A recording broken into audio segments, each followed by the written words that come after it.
Bonjour à tous, j'espère que vous allez bien. Alors on se retrouve aujourd'hui pour parler d'un sujet dont je parle régulièrement, chaque année, par rapport aux graines de fruits et légumes du commerce. Chaque année, on me demande est-ce que je peux semer des graines de fruits et légumes du commerce, et chaque année je réponds oui, et chaque année j'ai des gens en commentaire sur Facebook, sur Instagram, sur TikTok, sur toutes les plateformes, des gens qui viennent mettre en commentaire non, les graines de fruits et légumes du commerce sont stérilisées, il y a une grande multinationale qui a tout stérilisé, rien ne fonctionne, donc il faut acheter des semences paysannes, des semences anciennes, sinon ça ne marche pas. Et le fait est que toute cette rhétorique est fausse. Les graines de fruits et légumes du commerce ne sont pas stériles, elles fonctionnent très bien, elles lèvent très bien, elles donnent des fruits, elles fructifient. Simplement, il peut y avoir des conditions de culture qui ne sont pas forcément les meilleures et qui font que ça n'aboutit pas. Mais oui, vous pouvez tout à fait semer des graines de fruits et légumes du commerce, et je vais vous montrer dans cette vidéo que c'est très simple à faire et que vous pouvez tout à fait avoir des résultats très satisfaisants si vous procédez avec les bonnes techniques. Alors comment est-ce que je procède? Moi j'essaie toujours de trouver des techniques qui permettent à tout le monde de jardiner facilement sans acheter trop de matériel, de faire ça avec des enfants, de faire éventuellement de la récup. Et donc aujourd'hui je vais vous parler d'une technique dont je vous ai déjà parlé, c'est la technique de semis en briques de bouteilles de lait ou de jus de fruits, de soupe. Donc ce qu'on va faire aujourd'hui, c'est que vous allez récupérer une brique comme celle-ci, tout le monde a chez soi en général, que généralement on jette au recyclage évidemment. Et quand vous récupérez ce genre de bouteille, vous pouvez tout à fait, de briques, vous pouvez tout à fait la découper à l'intérieur, comme je vous montre ici. Vous voyez que vous allez découper en gardant les coins pour bien garder une brique solide, et surtout en mettant le bouchon vers le bas. Vous allez voir pourquoi c'est important. Donc une fois que vous avez découpé votre brique de lait, vous allez la remplir d'un terreau universel, un terreau classique, hein, pas forcément un terreau très cher, le terreau de base, on va dire, simplement un terreau assez drainant.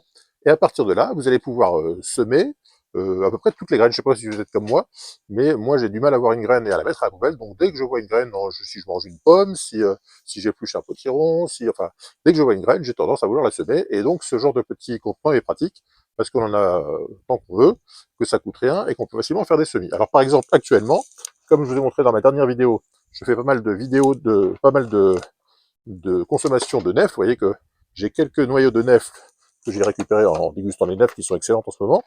Et vous allez toujours, sans aucun problème, prendre vos noyaux, les semer comme ça dans votre petite brique. Vous allez pouvoir, dans une brique, vous allez pouvoir en mettre, je sais pas, peut-être 3, 30.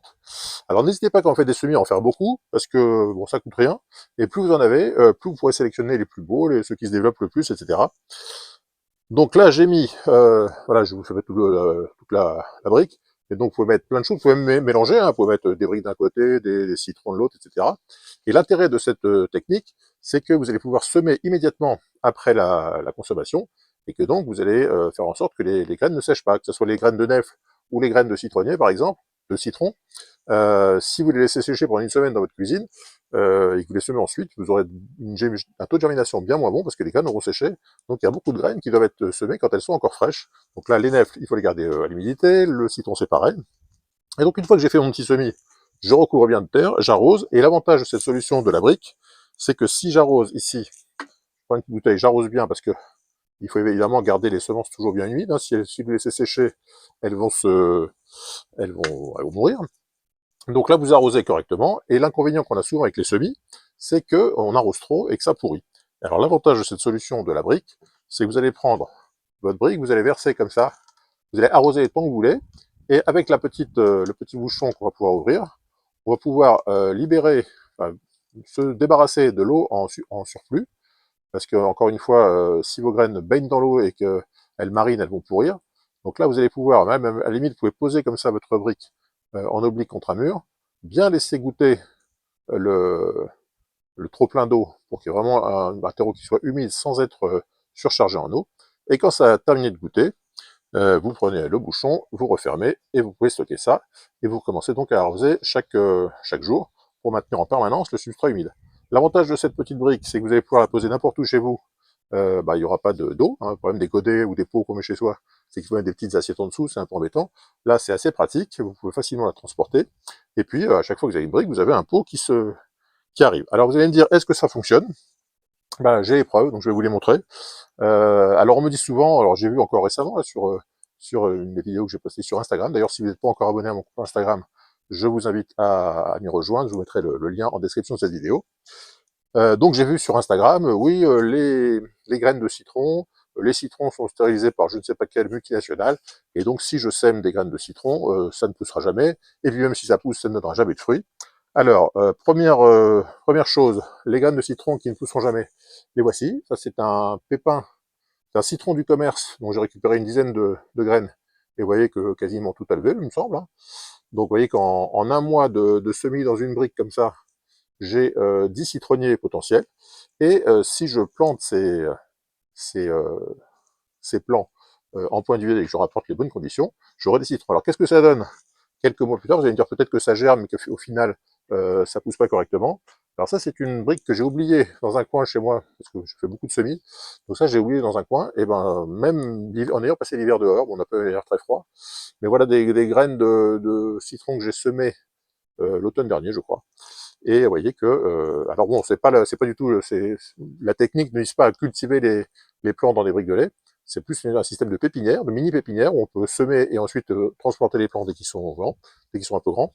Mais là, vous voyez que j'ai une dizaine de citronniers prêts à être plantés, et une fois que je les aurai plantés dans un pot individuel et que je leur donnerai assez à manger et à boire, ils vont faire de très bons citronniers.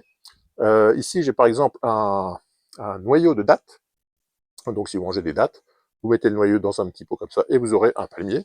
Alors après, le problème, c'est qu'on me dit, oui, mais alors moi, j'ai semé des pépins de citron il y a 4-5 ans et j'ai toujours pas de citron. Alors, c'est pas parce que vous avez semé des pépins que vous allez forcément récolter des fruits. Après, il y a les conditions de culture qui jouent. Si vous êtes dans le nord, si vous êtes en montagne, si vous avez dans cette zone où il n'y a pas beaucoup de lumière, si vous avez une exposition nord, ben, il y a tout un tas de raisons. Si vous n'avez pas la main verte, que vous ne savez pas bien arroser, que vous ne mettez pas une bonne terre, que vous n'avez pas à manger, il est très possible que vous ayez une plante qui se développe mal. Par exemple, j'ai quelqu'un il y a quelques jours qui m'a dit je comprends pas, j'ai semé une graine de citron il y a 5 ans, et puis j'ai toujours pas de citron. Alors j'ai essayé d'en savoir un peu plus. Alors il se trouve qu'au bout de 5 ans, le citronnier faisait 40 ou 50 centimètres de haut, ce qui est pas du tout normal. Au bout de 5 ans, un citronnier doit faire 2 mètres de haut. Qu'il n'avait pas forcément 2 mètres, j'exagère peut-être un peu, allez, 1,50 m, on va dire. Que donc la plante n'avait pas du tout les bonnes conditions de culture. Et évidemment, si la plante n'a pas les bonnes conditions de culture, vous n'aurez pas de fruits. Mais si vous cultivez la plante correctement, vous aurez tout à fait quelque chose qui donnera des fruits. Après, ça peut donner des fruits plus ou moins bons, parce qu'effectivement, le semis ne donne pas forcément une variété identique à la plante d'origine. Donc peut-être que si vous avez mis un citron très parfumé, excellent, vous aurez un citron un peu moins bon, mais vous aurez quand même des citrons. Alors, autre preuve que je voulais montrer par rapport au semis, par exemple, si vous avez des graines de potiron. Souvent, on achète un potiron, il y a des graines dedans, et on jette les graines. Alors, vous voyez, par exemple, un exemple de graines de potiron qui ont très bien germé dans une brique de lait. Maintenant, il me suffit de prendre une cuillère, de sortir le plant et le transplanter dans mon potager, et j'aurai de très bons potirons. Alors, la question qu'on pose souvent, c'est est-ce qu'on a des fruits, des légumes identiques aux légumes d'origine? Alors, ça dépend de la variété. Si vous avez une variété, ce qu'on appelle des hybrides F1, qui sont des variétés modernes, qui sont un croisement de lignées pures, un peu technique, hein, vous risquez d'avoir ce qu'on appelle la disjonction des caractères, qui fait que vous aurez des fruits, mais pas forcément aussi bons que les fruits d'origine. En revanche, si vous avez des graines, ce qu'on appelle des variétés population, on appelle souvent des variétés anciennes, des variétés paysannes, on peut avoir des variétés population qui sont pas anciennes, mais on va dire que ce sont des variétés population. Donc là, n'importe quel semis de tomates de variété population donnera les mêmes tomates.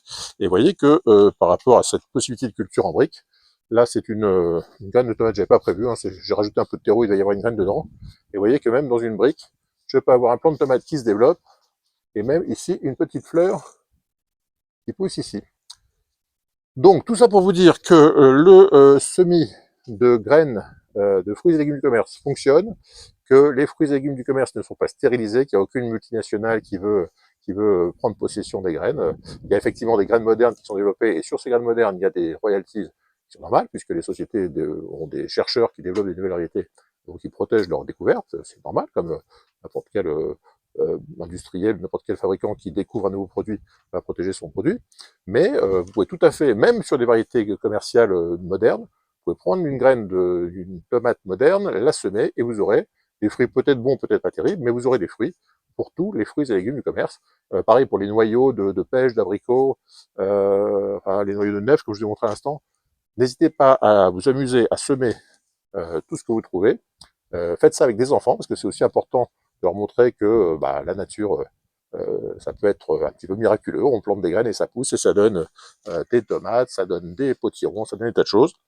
Donc, cette vidéo, surtout pour vous dire que les graines de fruits et légumes du commerce ne sont pas stériles, que vous pouvez tout à fait vous amuser à semer tout ce que vous trouvez, et que vous aurez le plus souvent de très bonnes surprises.